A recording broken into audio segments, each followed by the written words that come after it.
You're listening to Beyond Wellness Radio, bringing you the cutting edge in health, biohacking, and sports performance. Stay up to date and listen anywhere and anytime on your computer, tablet, or smartphone by subscribing on iTunes. Catch your host, Dr. Justin Marchegiani, as he answers your burning health questions as well as interviews from world-renowned guest experts. For more Beyond Wellness Radio, go to beyondwellnessradio.com.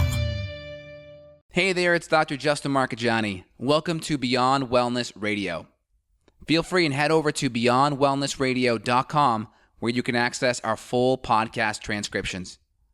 While you're there, you can also sign up for our thyroid and female hormone video series. This series goes into the root cause of why your hormones are out of balance. While you're there, you can also schedule a functional medicine consult with Dr. Justin, myself, where we'll dig deeper into the root cause of your health challenges. Feel free and think of sharing this podcast with at least one person. This podcast grows by people sharing it. Sharing is caring. If you can think of one person that can benefit from this information, please feel free and share it. If you're enjoying the podcast, make sure you subscribe on iTunes. You can also click below the video or podcast where you'll see the iTunes review button and leave us a review. You can also sign up for the newsletter at beyondwellnessradio.com where you'll get updates before anyone else. Thank you so much and enjoy the show. Hey, it's Dr. J here. Evan, how's your Friday going? My Friday is going great. It's a beautiful day. There's a festival coming in town that I'm going to be at this weekend, meeting up with people. It's going to be fun, man. I'm going to get out from behind the computer screen a little bit. That's great. I'm actually flying up to Boston this weekend. Pretty excited about that. I have family up there and going to a wedding, so it'll be a really great weekend in Boston. Nice. Yeah, it's fall is probably kicking in there by now. I know, the foliage, all that good stuff. Love it. Great.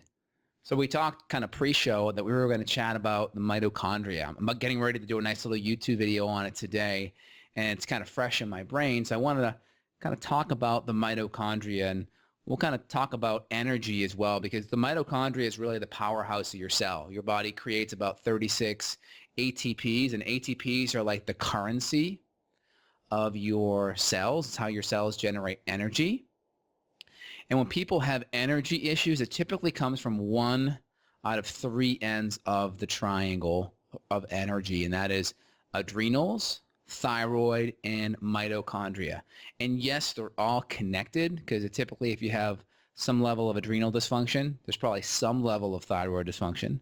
There's probably some level of mitochondrial dysfunction, especially if we're having some type of gut issue, because we need certain nutrients to run our mitochondria.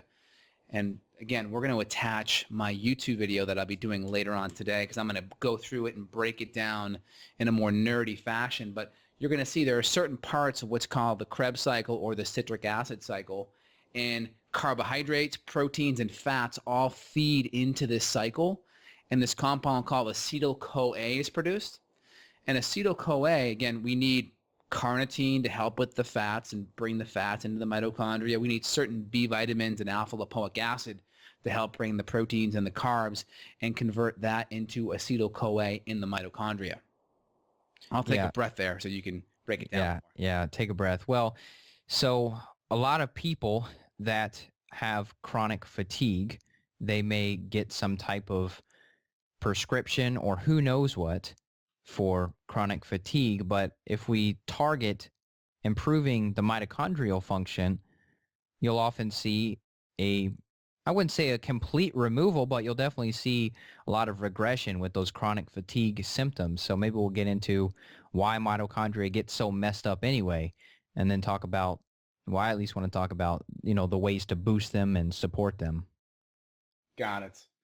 So yeah, regarding the mitochondria, right? I mean, it's going to crank up. It's going to run 2 times around, and you're going to see this whole citric acid cycle. That's what we kind of talk about regarding the mitochondria, right? This whole citric acid Krebs cycle.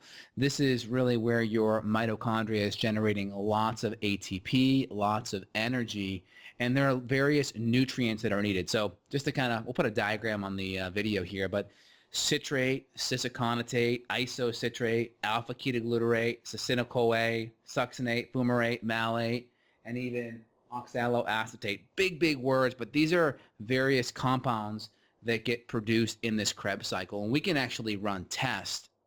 One of my favorite tests to look at energy production in the mitochondria is an organic acid test. And I use the organics test primarily by Genova, and it gives us a window into how all of these compounds are being produced and the nutrients that are needed to produce them. So it gives us a really good window. And when we're dealing with patients that have fatigue issues, one of the things we'll see is sometimes we'll see the thyroid in a pretty good place, not bad. We'll see the adrenal levels low, and we'll see the mitochondrial levels pretty good. That's going to be a primary adrenal patient when it comes to fatigue. We may see it the other way around with the thyroid being low and the adrenal and the mitochondria being okay. And that's a primary thyroid patient. And we may see it just the mitochondria on the lower end while the thyroid and the adrenals are doing okay. Most of the time, it's a combination of 2 or 3. And sometimes we really have to support all 2 or 3 systems at the same time to make a major, major difference in the amount of energy and fatigue that's there. Let's talk about mitochondrial toxicity. What are the things that are causing people to have impaired energy levels and messed up mitochondria? I mean, I know a lot of different drugs, I mean, antibiotics and things like that affect mitochondria, but would you say the environmental toxins, I mean, can you say any toxin that we would generally talk about is negatively going to impact mitochondrial function also? Yeah, toxicity across the board is definitely going to affect mitochondrial function. Pharmaceutical drugs are notorious for affecting mitochondrial function. Blood sugar issues, because a lot of the nutrients, if you look at how the pathway, how the citric acid cycle runs and the ATP that's produced, you're going to see at certain parts of the cycle, certain amino acids are needed, like leucine and isoleucine and glutamine and histidine and arginine and proline and all these amino acids, tyrosine, aspartate, and all these different amino acids are needed to run the Krebs cycle. B vitamins, iron, if you're anemic, magnesium, alpha lipoic acid. These are, cysteine, sulfur amino acids. So I'm not trying to nerd out, but I'm just trying to emphasize on the fact that nutrients are required for this Krebs cycle to run. So if we have a malabsorption occurring, that's going to affect our body's ability to absorb the nutrients we're taking in to actually run the Krebs cycle. If we have exposure to toxins, that will put stress on the Krebs cycle. Remember, it takes nutrients to detoxify as well. So if you look at your cytochrome P450 oxidase pathways, phase 1 and phase 2, you're going to see a lot of sulfur amino acids, a lot of minerals like selenium, like manganese, magnesium, zinc. A lot of minerals and nutrients and vitamins and antioxidants are needed to detoxify. So if you put more toxins in your body and your body needs to put nutrients into running these pathways, well, that means there's going to be less nutrients to run your Krebs cycle, and your mitochondria is going to have less ATP and less energy. Does that make sense? Yeah, it's a great point that you mentioned. I'm going to restate it just to make sure it goes into the brain and sinks in.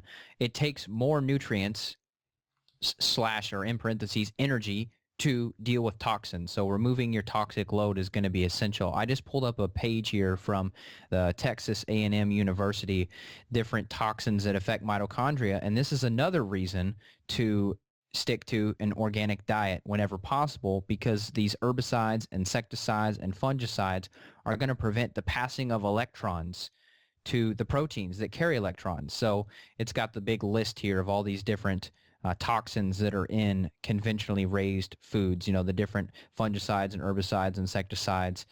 So obviously cyanide, all these, it's a huge list. If you just look up toxins that affect mitochondria, there's so many, but definitely I think that's the good starting point for people. It always comes back to this good foundation of the organic, chemical-free diet.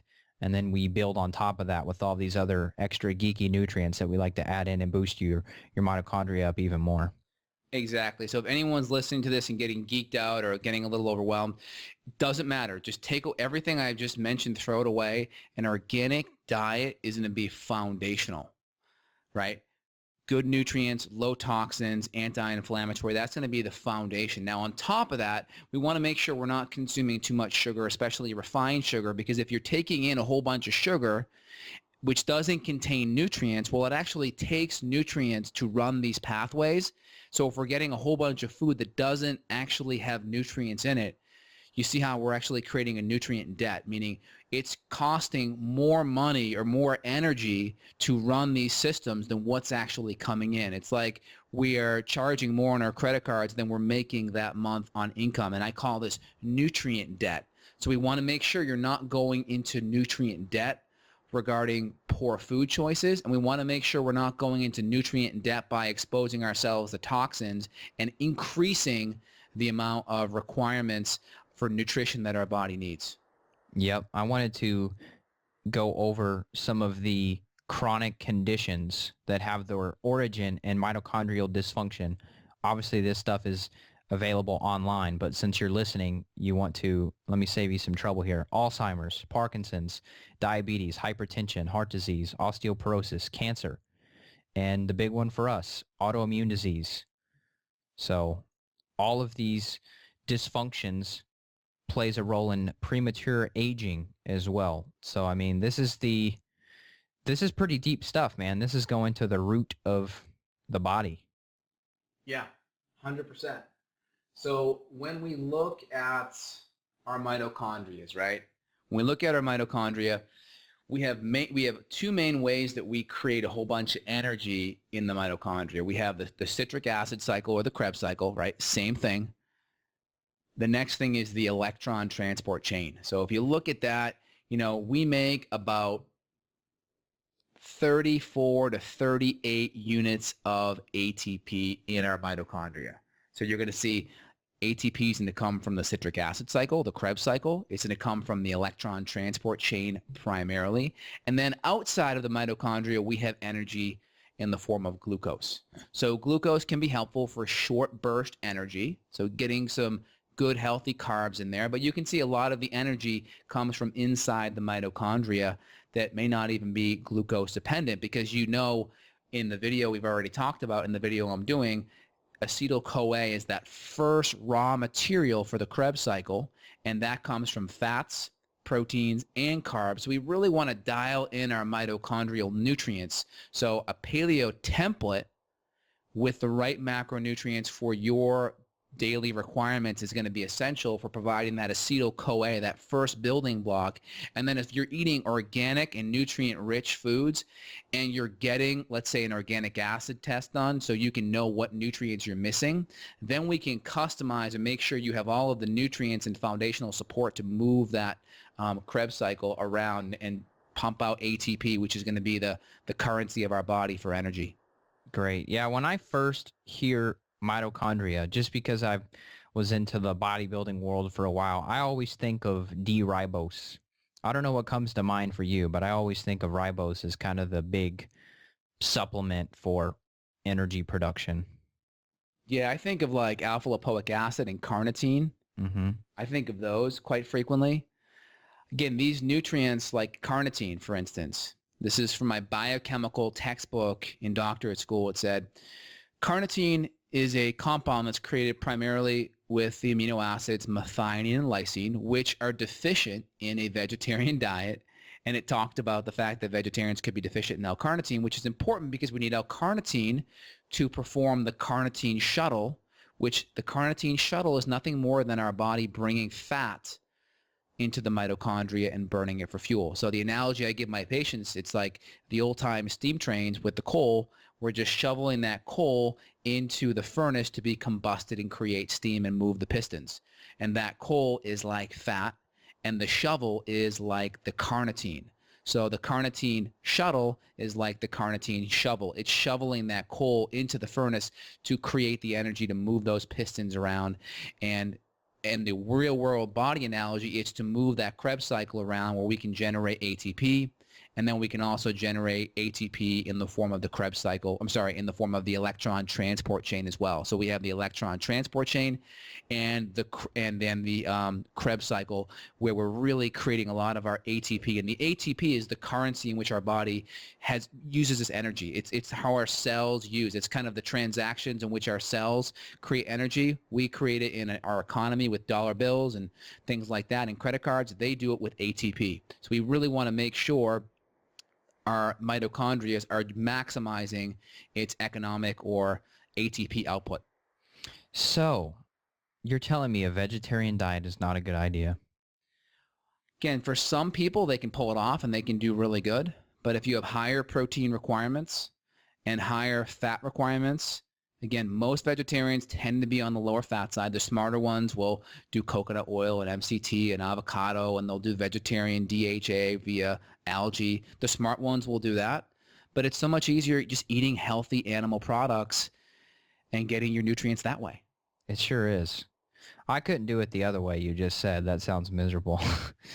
And again, most people that have a hard time or that feel better on a vegetarian diet, because, a lot of cancer institutes and cancer places like the Gerson Institute, for instance, they do a lot of vegetarian, a lot of juicing.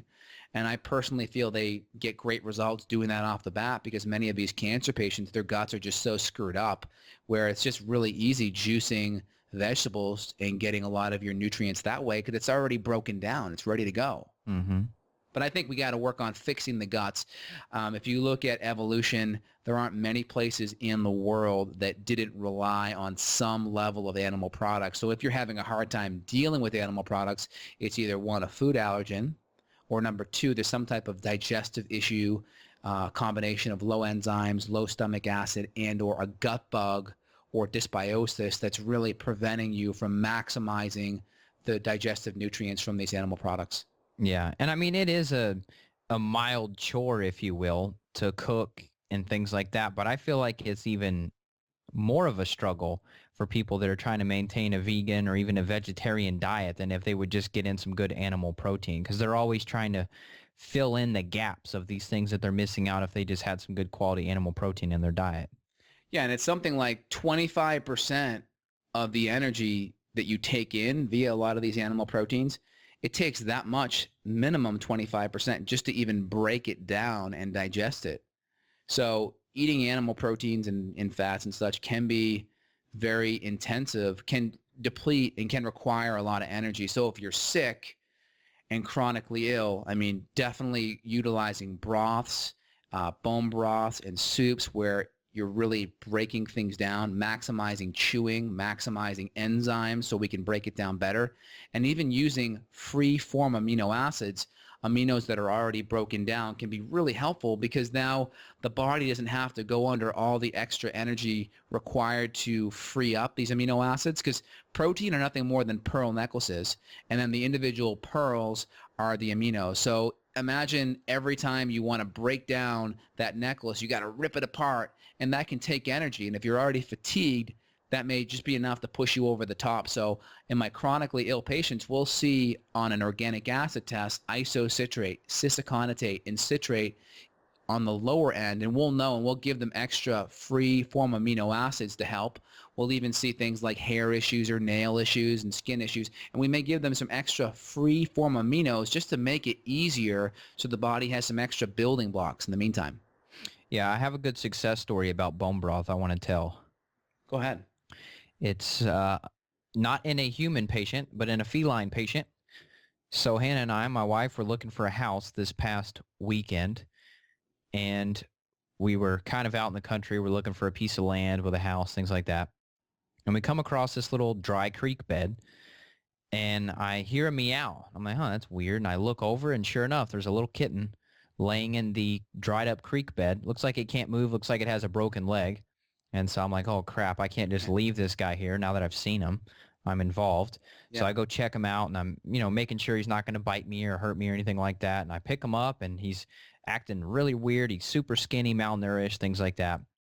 So long story short, we check out the house, and, we leave him there until we come out, and he's still there. So we take him home, and we're calling all the animal shelters, trying to get him checked out. They're all closed for the weekend. This was, I guess it was last Friday. And so we're like, crap, what do we do? So we end up taking him to this vet, spending like $200 on him, getting him defleed. He was infested with fleas. They trimmed up his hair. He had a bunch of mats in his hair and things like that. Just rough shave. So we bring him home, and he's not eating anything, and he's not drinking anything. And I'm like, man, the only thing I could think to do, because he had a fever too. So he had like a 104 fever, which is high for cats, just like humans. And he wouldn't eat. So I'm like, man, if I couldn't eat, what would I do? And I was like, I would do like an organic chicken and wild rice soup or something. So I'm like, well, I'm not going to give him that. But I had some bone broth in the pantry, the Pacific little cute little bone broth cardboard box, super convenient. So I pour a little bit of that out into a bowl, and the second I put that bowl down in front of him, he just starts licking and slurping up the entire bowl of bone broth, and then he just passes out and starts purring and goes to sleep in my lap. I mean, it was just awesome to see. He knew right there, this is some good stuff. Got some energy. Now I was kind of happy with him just being a lazy cat in my lap, but now he's been sipping on bone broth basically this entire week, and now he has so much energy that he's just running around the house, chasing my ankles, biting my ankles, chasing the dog. So now he's got too much energy. Wow. But anyway, that's my bone broth cat rescue story. Crazy. Well, we feed our cats a little bit of cod liver oil. We'll even put in probiotics. I try to do all grain-free stuff as biologically appropriate as possible. I think that's, I see how animals are treated today and the quality of food they eat. It's devastating. If people knew the quality of food they were feeding their pets, they would probably think twice.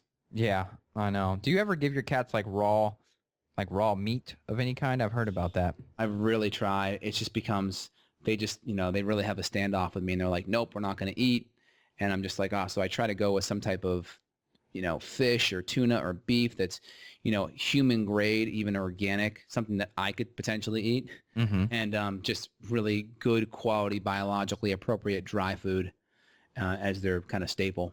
Yeah, cool. A little bit off subject, but on the subject of energy nonetheless. So yeah. I've seen the results firsthand with bone broth and myself, and definitely a lot of people that I've given bone broth as a recommendation for their gut healing protocol.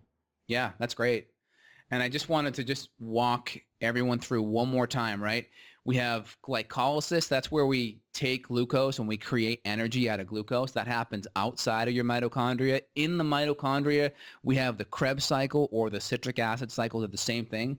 We crank out ATP, all right? In that process, our Kreb cycle produces these things called NADH and FADH2, and those gather up hydrogens. And those hydrogens then get tossed over to the electron transport chain, and we generate more ATP, about 30 to 34 units and about 2 to 6 units on the Krebs cycle. So all of these ATP come out of the mitochondria, about 32 to 38, depending on who you read or listen to, net or gross. And that's the energy that comes out of the mitochondria. So we have the outside part of the mitochondria, which is glycolysis. That's glucose energy. Inside, we have the Krebs cycle and the electron transport chain. So a lot of the nutrients and a lot of the things that I mentioned today had to do more at the Krebs cycle. And this is important. So we got to realize proteins, B vitamins, alpha-lipoic acid, carnitine, right? These are really important nutrients to help run the cycle, and we can deplete nutrients with stress, with poor blood sugar, and with toxicity issues. So if we can maximize all those things by having good quality food, being careful with the refined sugar, and avoiding toxicity and giving your body what it needs, that's kind of like the first kind of foundational step to mind your mitochondria, if you will. Good stuff. Should we talk about action steps, or what's next in your brain over there? Yeah, why don't you kind of throw out a couple of action steps that the patients and the people listening can start with? Well, I'm a supplement nerd. I mean, working at a supplement company, I'm a little bit biased, and I always like to go to the supportive nutrients. Once again, assuming the diet's figured out and straightened out, assuming that stress is managed, people are using sensory deprivation tanks, or they're going out in nature, they're doing something to balance out the sympathetic and parasympathetic. If all that's done, then I really like to use, even creatine is really helpful. I've got energy benefits from creatine. Most of the time you hear it as a supplement only for bodybuilders and guys wanting to get big and things like that, but I found creatine really helpful. You've already mentioned the alpha-lipoic acid. I've used that not standalone. I've used that in combination type products. And then I've also used some of the PQQ. I've used some of that just for experimentation purposes. Mm-hmm. So those are just some things that I've experimented with and I've noticed great benefit in terms of energy. I obviously like to use a good vitamin B12, a methylated cobalamin B12. You can even get that one now. I think it's, the L-MTHF. Yes. B12. Mm-hmm. That's a good one too. So I guess those are kind of my go-to choices. Getting a good quality B vitamin in, sometimes a B complex, but it's tough to find one that doesn't make people's pee turn gold and they're just in that overdose of B vitamin range. Exactly. I would say next for me on top of that, magnesium is really important for the Krebs cycle. It has over 300 enzymatic reactions in the body are magnesium dependent. B12 is really important. So a lot of vegetarians that may not get enough absorbable B12, right? You can get analogs of B12 via the plants, but they don't have the same effect. So if you're getting an anemia from a B12 or an iron, that can affect the Krebs cycle and how your body creates energy. So any anemia that can either be a B12 anemia or a iron-based anemia, that's really important. Next is B6. B6 is really important for the brain, for converting neurotransmitters, but it's also important for the Krebs cycle. And then CoQ10, right? One of the things that your Krebs cycle does is the mevalonic acid pathway in which, CoQ10 is made. It's made from cholesterol, and it's a byproduct of the ATP in the Krebs cycle. So CoQ10 is very important. Even things like malic acid, succinic acid, these are important Krebs cycle intermediaries. I already mentioned creatine, D-ribose, a really important Krebs cycle nutrient, L-carnitine. So depending on what organic acids, we'll use some broad spectrum mitochondrial support. That's number one. And then number two is we'll actually use specific high doses of L-carnitine and CoQ10 on top of that. And we may even add in alpha lipoic acid, especially if we see extra blood sugar issues on top of it. Yeah, and talk about CoQ10 a little bit. There's a big variance in quality. Yeah, I mean, with CoQ10, right, it's like anything else. It's like, well, meat's meat. Well, no, you can get meat from McDonald's or you can get meat from your grass-fed farmer, two totally different things. And it's amazing how most vegetarians and vegans just want to lump meat into one category.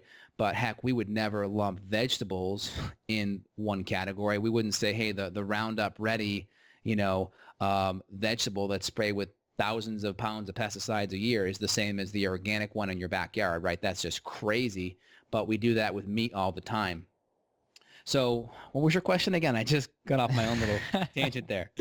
The question was talking about CoQ10, why you need a good activated version or bioavailable version, if you will. Obviously for magnesium, all that stuff too, because people still, like when I get the supplement list from people, like what are you currently taking during the initial paperwork, I'll still see magnesium oxide on there. And it's like, that's a 4% absorption rate. So that's garbage. And that's the same thing that you'll get with some of these low quality CoQ10s that people will go to Walgreens and just pick off the shelf because they heard in an article or a podcast like this that it's good. So they go out and they just get the standard thing, and the standard thing's not going to cut it.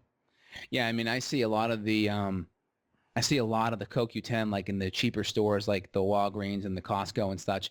I'll see the price of the CoQ10 and I know what the supplement companies buy these things at cost from the major manufacturers. Like the manufacturing at cost price is more than what they're selling it at retail in some of these box stores. So it's just impossible to get quality when you're, buying something that cheap. So again, we try to use maximal absorption, lowest amount of additives. There's some benefit to reduce. There's some benefit to non-reduced, meaning ubiquinone or ubiquinol. Ubiquinol is the reduced form. Ubiquinone is the non-reduced form. Just the difference is a gain in electron. The reduced form has a gain of an electron in there. Again, the research is spotty. It doesn't support as much on the reduced side. It's a little bit more expensive, so I just tend to use the regular ubiquinone with some people. But as they get older, there's some research saying that maybe the ubiquinol is better. But I typically go with the ubiquinone at about 100 to 300 milligrams per day. Do you take CoQ10 yourself?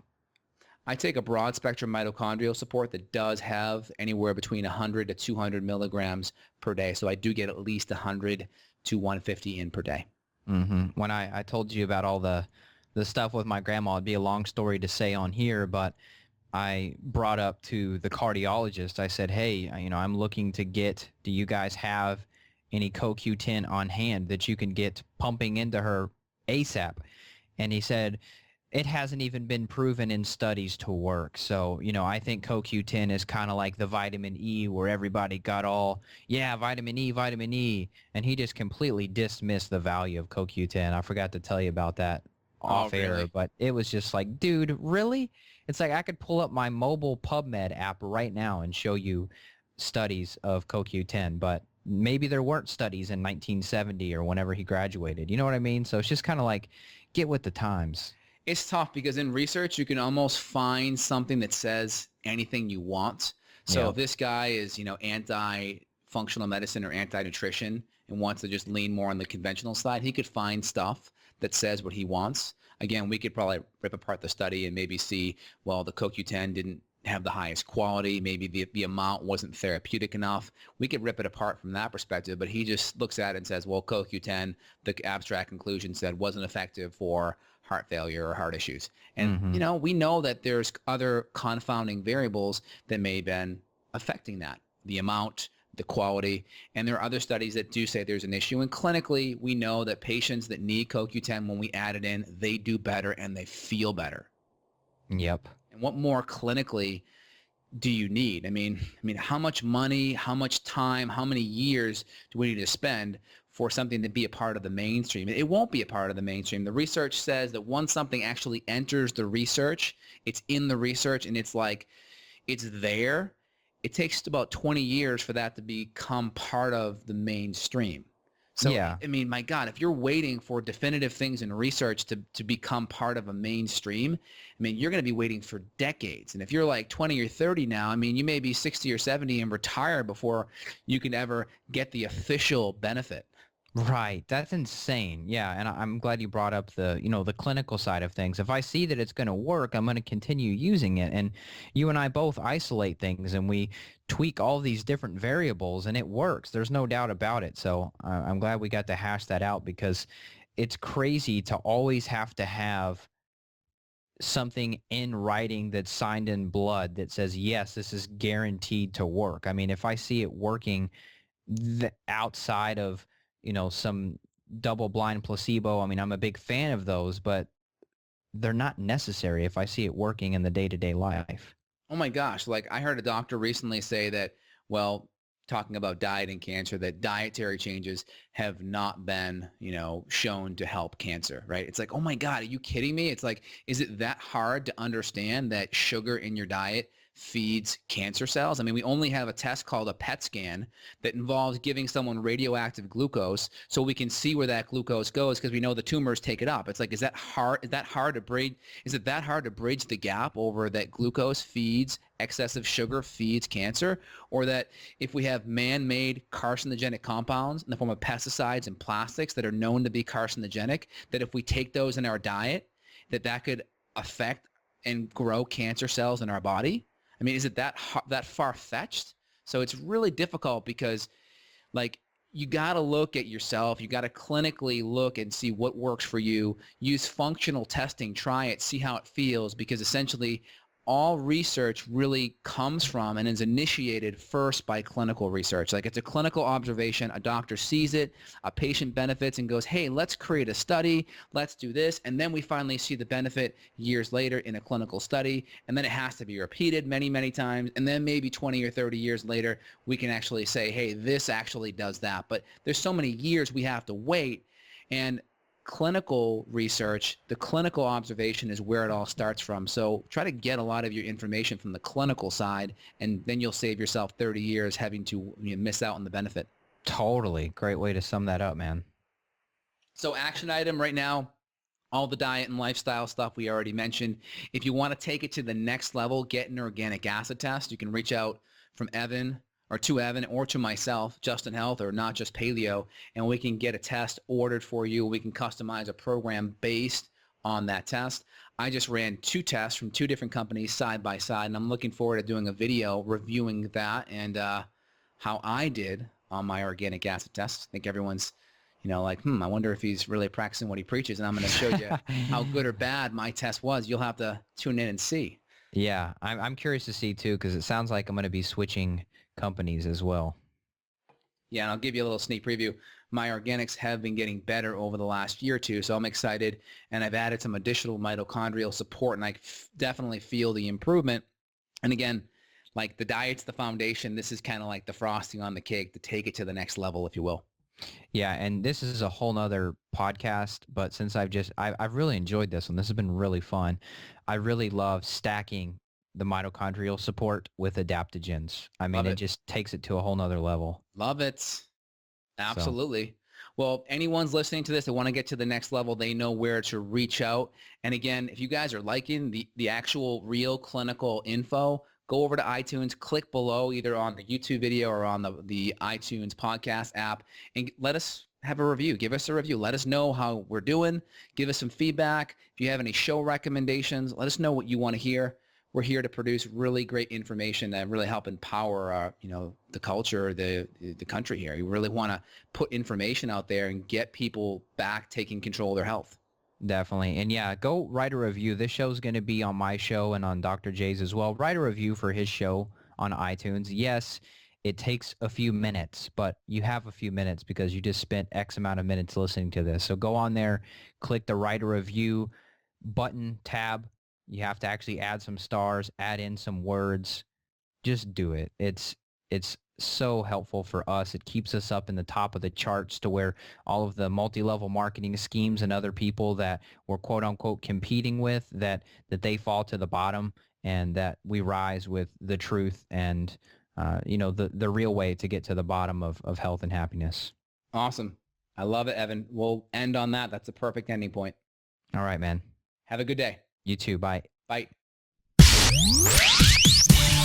Got a question for Dr. J? Go to beyondwellnessradio.com and click the questions button. Then tune in to hear the answer. Also, if you like the show, click below to review us on iTunes. For more Beyond Wellness Radio, go to beyondwellnessradio.com.